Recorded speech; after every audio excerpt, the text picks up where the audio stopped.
الرحمن الرحیم۔ بہارے کی کہانی۔ ہمنا محمد عقیل شاہ لیاری حالہ میٹرک کی طالبہ تھی۔ نماز جمعہ کے بعد سب کھانا کھانے بیٹھے ہی تھے کہ دروازے کی گھنٹی بجی۔ ابو دروازہ کھولنے چلے گئے۔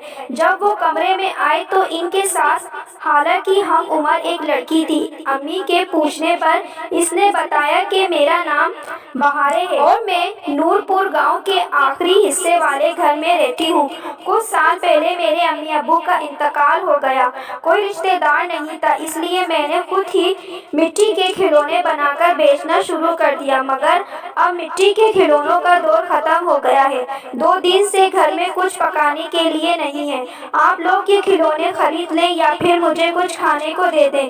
حالہ کو بہت دکھ ہوا۔ بہارے کے بارے میں جان کر اس کی امی نے اس سے کھلونے لے کر اسے ایک ٹرے میں بریانی دی اور ابو نے کچھ پیسے بھی دیے۔ جاری ہے اس نے امی سے درخواست کی کہ آپ مجھے اپنے گھر میں کام پر رکھ لیں، میں ہر کام کر لیتی ہوں۔ حالہ کی امی کو اس سے ہمدردی تھی، اس لیے امی نے اسے 2 دن بعد کام پر آنے کا کہہ دیا۔ حالہ حیران تھی کہ امی اسے کام پر کیسے رکھ سکتی ہیں کیونکہ انہیں کسی اور کا کام پسند نہیں تھا۔ حالہ نے امی سے پوچھا تو انہوں نے کہا کہ 2 دن بعد بتاؤں گی۔ بہارے 2 دن بعد آئی تو امی نے کہا کہ میں تمہیں کام پر رکھوں گی لیکن تمہیں حالہ کے ساتھ اسکول جانا ہوگا۔ بہارے یہ سن کر بہت خوش ہوئی۔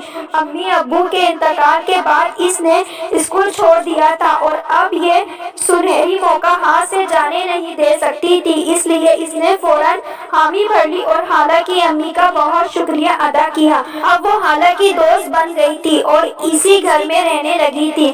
حالہ کے ساتھ پڑھائی کرتی اور حالہ کے ساتھ ہی گھر کا کام بھی کرتی۔ حالہ کی امی مہینے کے آخر میں اسے کچھ پیسے دینا چاہتی تھی مگر اس نے لینے سے انکار کر دیا کہ آپ میرا اتنا خیال رکھتی ہیں، مجھے اسکول بھیج رہی ہیں، یہاں مجھے کوئی تکلیف نہیں ہے، میں آپ کا یہ احسان زندگی بھر نہیں بھلا سکتی۔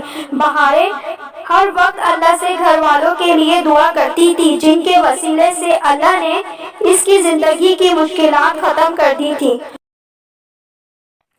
میری یہ ویڈیو اگر آپ کو اچھی لگی تو میری اس ویڈیو کو لائک کریں، کمنٹس کریں، شیئر کریں اور اپنا بہت سارا خیال رکھیں۔ اللہ حافظ۔